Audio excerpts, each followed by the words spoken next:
এবারে জয়েন্টের ডিসটরশন করব অক্টাহেড্রাল জিওমেট্রিতে।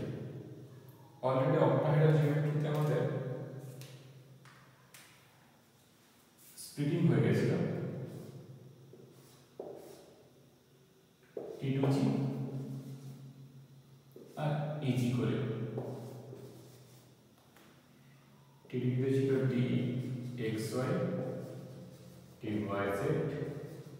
dyz dxz, এখানে ছিল dx স্কয়ার y স্কয়ার আর dz স্কয়ার।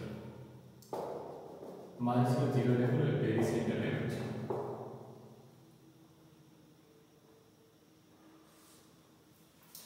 এবারে এখন যদি কোথাও হয় আনসিমেট্রিক্যাল ইলেকট্রনিক কনফিগারেশন থাকে, আনসিমেট্রিক্যাল ইলেকট্রনিক কনফিগারেশন বলতে ধরো D1 আছে, D1 থাকলে dxy dyz বা dx এর কোনো একটাতে ইলেকট্রন রাখবে। বা ধরো D2 আছে, এখানে আরেকটা ইলেকট্রন বেড়ে যাবে। এদিকে যেটা প্রবলেম হচ্ছে T2G তে তিনটে লেভেল আছে, ট্রিপলি ডিজেনারেট তিনটে লেভেল আছে। এদের মধ্যে যে কোনো D1 এর ক্ষেত্রে যে কোনো একজন ইলেকট্রন থাকছে, বাকি দুজন আনসিমেট্রিক্যাল। D2 এর ক্ষেত্রে দুটো ইলেকট্রন থাকছে, একটা এখানে ইলেকট্রন থাকছে না। এদের মধ্যে যে আনসিমেট্রিক্যাল ইলেকট্রনিক কনফিগারেশন হয়েছে তার জন্য যে তিনটে লেভেল আছে এদের লেভেলের মধ্যে স্প্লিট করে, মানে এদের মধ্যে ডিফারেন্ট এনার্জি লেভেলে ভেঙে যাবে এই তিনটের মধ্যে।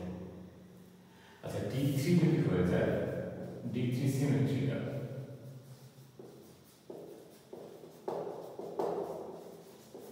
সিমেট্রিক্যাল হলে কোনো স্প্লিট হবে না, তিনটে সেম লেভেলে চলে আসবে। আগুন কোথাও স্প্লিট হতে পারে যদি D4 এর ক্ষেত্রে যদি হাই স্পিড নিয়ে নিই তখন হয় x স্কয়ার y স্কয়ার অথবা dz স্কয়ার, কোনোটাতে ইলেকট্রন থাকবে, মানে ওখানে আনসিমেট্রিক্যাল ইলেকট্রনিক কনফিগারেশন হবে D4 হাই স্পিড। আচ্ছা D4 যদি লো স্পিড করা হতো সেখানেও এই ইলেকট্রনটা এদের মধ্যে কোনো একটা থাকতো, আমাদের T2 লেভেলে ব্যাক করতো। তো এখানেও একটা আনসিমেট্রিক্যাল ইলেকট্রনিক কনফিগারেশন চলে আসবে এই ডাউনওয়ার্ড ইলেকট্রনটার জন্য। তো এখানেও স্প্লিট করবে, কোনটা থেকে স্প্লিট করবে করে নিয়ে একবার D1 কে করি শুরু।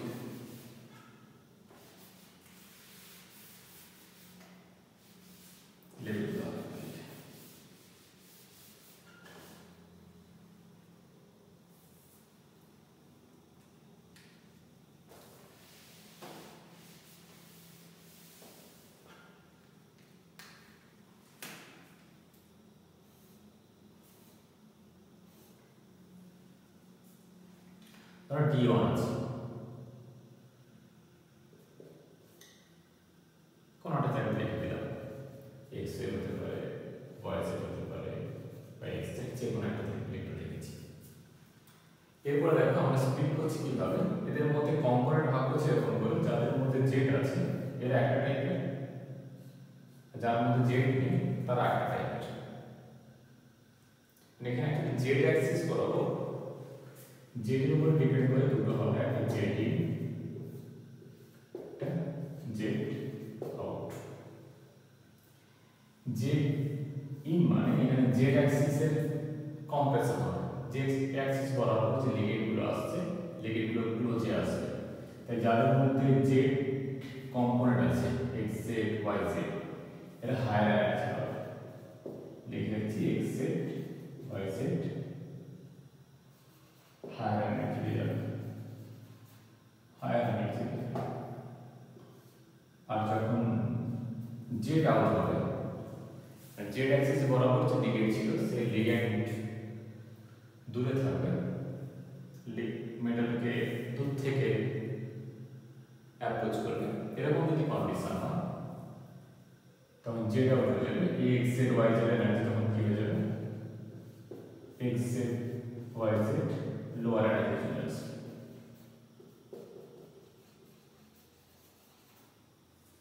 আমরা এখানে দেখবো যে কোন জায়গাতে জেড ইন হবে, কোন জায়গাতে জেড আউট হবে এইখান থেকে যাবে। আচ্ছা, এই লেভেল দুটো ছিল, এর মধ্যে এনার্জি গ্যাপ অলরেডি ছিল আমাদের ডেল অক্টাটাল স্প্লিটিং এনার্জি ছিল।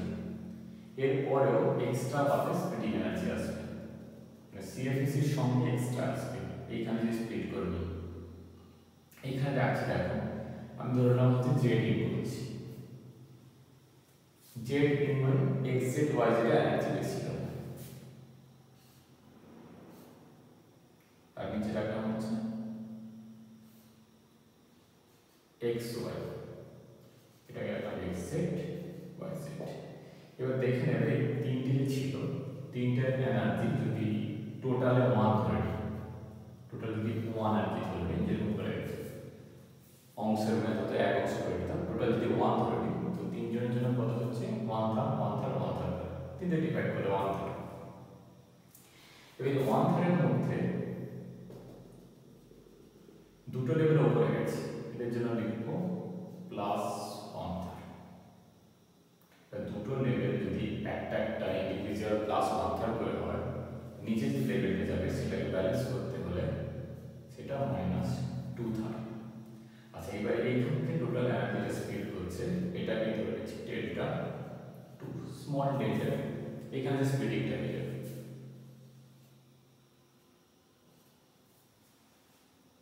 মানে এখানটা ছিল স্প্লিটিং এনার্জি ছিল ডেল অক্টাটাল স্প্লিটিং এনার্জি, এখানে একটা অ্যাডিশনাল পাওয়ার সিএফ এর সঙ্গে একটা অ্যাডিশনাল আছে। আচ্ছা, এই তিন পর্ব তাহলে একই রকম মিউ লিখে এইখান থেকে চলে আসবে, যেটার মধ্যে জেড কম্পোনেন্ট জেড স্কয়ারে আছে, তো ডি জেড স্কয়ারটা উপরে চলে যাবে হায়ার এনার্জিতে, আর টি এক্স স্কয়ার মানে স্কয়ার স্কয়ার নিচে থাকবে। এদের মধ্যে অত কিছু নেই, এরা দুটো পার্ট আছে, নিচে এটা থাকবে, এটা মাইনাস হাফ ডেল্টা 1, এটা প্লাস হাফ ডেল্টা 1, আর এই গ্যাপটা থাকবে স্মল ডেল্টা 1।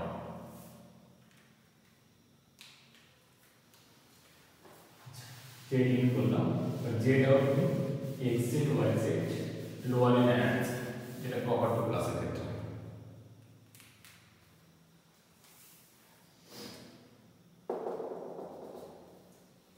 এইখানে কি হয়ে যাবে, দুটো লেভেল এখানে এসেছে, কারণ এক্স জেড ওয়াই জেড, আচ্ছা D X Z Y Z এখানে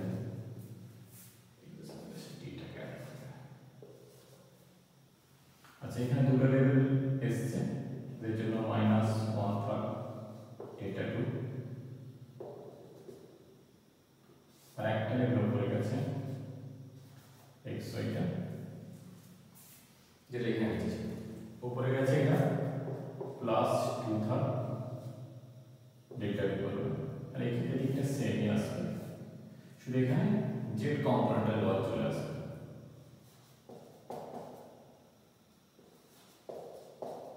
এটাকে কিছু ওয়াই করতে পারো,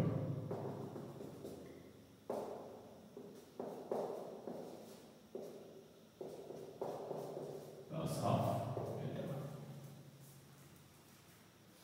এইবারে নিজেরা ডিসিশন নেবে, তবে এখানে একটা ইলেকট্রন ছিল, এই ইলেকট্রনটা আমি এখানে রাখতে পারি, এদের মধ্যে যে কোনো এক জায়গায় রাখতে পারি, কোনটাতে রাখবো দেখে। যদি ইনকেস ডি এক্স ওয়াই তে রাখি বা এদিকে রাখলে হতো এক্স জেড বা ওয়াই জেড কোনো একটাতে রাখি, ডি ওয়ান এর ক্ষেত্রে বলছি।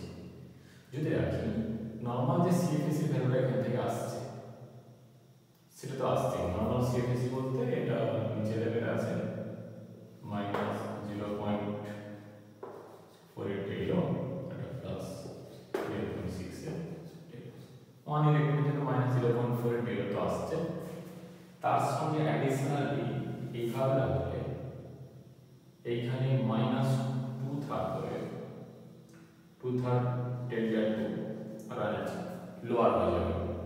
টোটাল যদি বলি d1 এর ক্ষেত্রে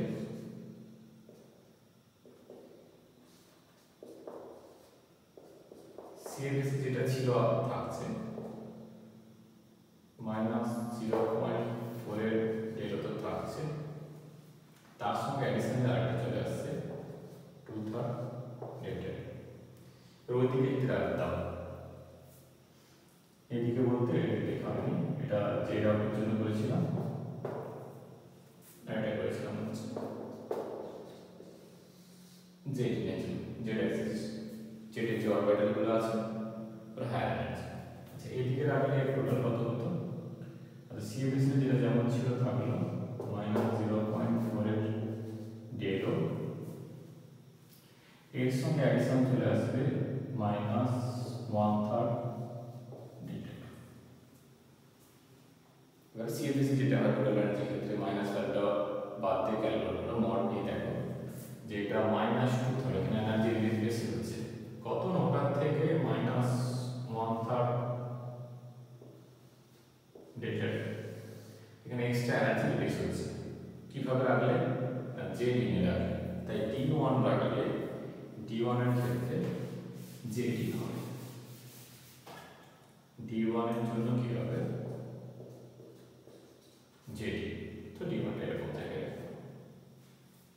ঠিক আছে করে দেখলাম, এইদিকে রাখতে হবে জেড হবে কনস্ট্যান্ট আসছে। এরপরে চলো D2 এর জন্য করছি। D2 মিন, D2 তে এখানে যে কোনো জায়গায় দুটো ইলেকট্রন রাখবেন, টাকাটা মুছে দিই, কোনটা রাখবো এখান থেকে ডিসিশন হয়ে যায়। আচ্ছা D2 মিন এরকম কোনো যে কোনো দুটো থাকবে, মানে বলতে পারো যে এইখানে দুটো, এইখানে দুটো নিয়ে নেবো, এইখানে দুটো হবে, এখানের মধ্যে কোনো দুটো, এটাতে হতে পারে, আদারওয়াইজ এটাতে হতে পারে, যে কোনো দুটোতে রাখবে, একটা এরকম স্প্লিটিং একটা অর্ডার রাখা হবে। তো D2 যদি করি, আচ্ছা এটা জেড আউট লিখে রাখি, এখানে ইলেকট্রন রাখি, এইখানে একটা রাখলাম, আরেকটা ইলেকট্রন এরকম একটা জায়গায় রাখবো, এই দুটো সেম যে কোনো জায়গায় রাখতে পারো। আর এখানে রাখলে দুটোই লোয়ার লেভেলে থাকবে। এবার D2 এর জন্য নরমাল যে সিএফিসটা হচ্ছে -0.4 এর ডেটো দুটো থাকবে, তার সঙ্গে এখানে অ্যাডিশনাল করে দিই, এইখানে -1/3 ডেল্টা 2 এই দুটো হবে, -2/3 হয়ে যাবে ডেল্টা 2, এক্সট্রা এনার্জি রিলিজ করবে। এর ক্ষেত্রে কি হয়ে যাবে, যেটা এটা ছিল এর সঙ্গে অ্যাডিশন দিয়ে একটা চলে আসবে -1/3 ডেল্টা 2, আর একটা চলে আসবে -2/3 করে না, এর সঙ্গে অ্যাডিশনাল একটা চলে আসবে, সেটা হচ্ছে ওই উপরে যেটা আছে +1/3 ডেল্টা।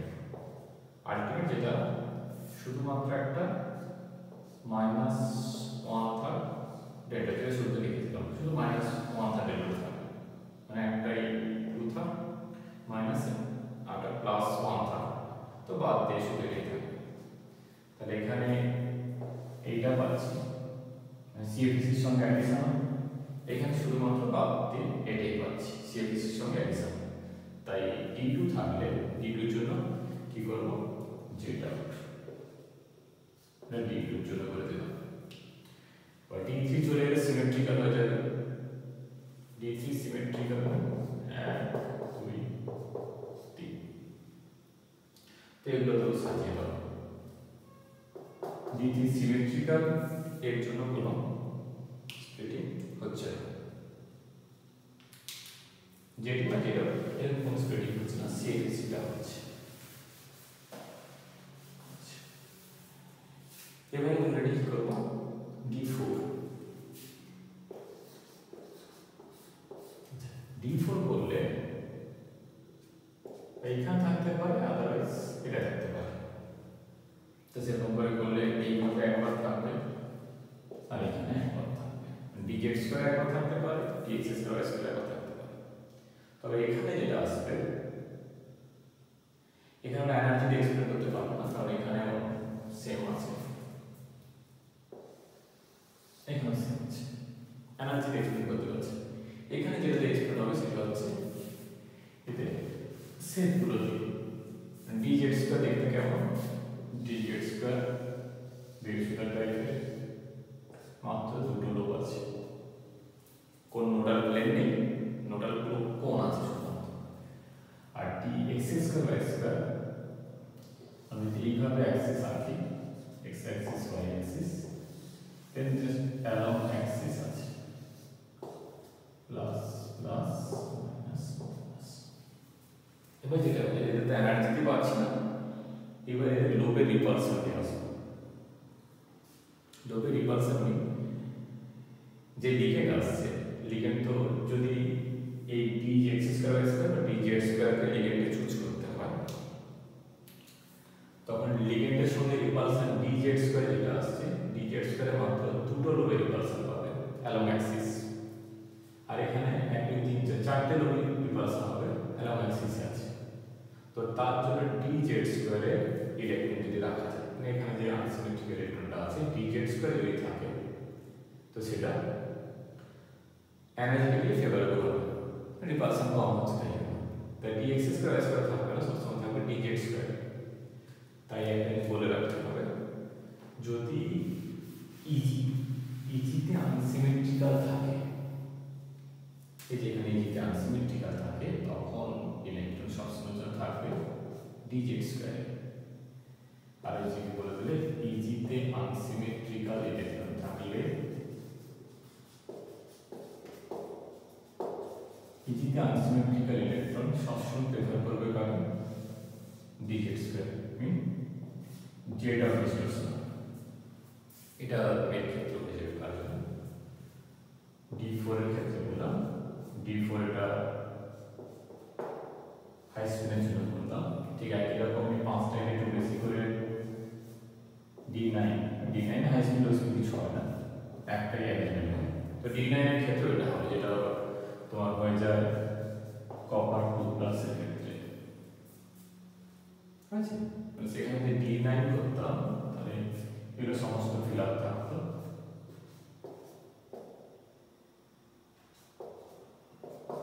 এখানে আনসিমেট্রিক্যাল ইলেকট্রন বলতে ইজিতে এইটা আনসিমেট্রিক্যাল ইলেকট্রন, ওটাকে ফ্ল্যাগ করো, এইটা আনসিমেট্রিক্যাল ইলেকট্রন যেটা আছে এটা dz স্কয়ার বের করবে। আচ্ছা, আর টাইমস করা যেতে পারে যেটা হচ্ছে d4 এর যদি লো স্পিন করে দিই d4 লো স্পিন, আর d4 লো স্পিন মিন এই ইলেকট্রনটা ইজি লেভেলে যায়, ইলেকট্রন কোথায় আছে, এদের মধ্যে কোন একটাতে আছে, বুঝছে, যেটা এক্সাক্ট তার মতো হবে d1 এর d4 লো স্পিন, মানে d2 তে একটা ডাউনওয়ার্ড ইলেকট্রন আনসিমেট্রিক্যাল আছে, ওটা অনেকটাই হবে সেমটাই হবে d1 এর যেটা হয়েছে, মিন এটা d4 এর লো স্পিন, এটা z এর আন্ডারে আসবে,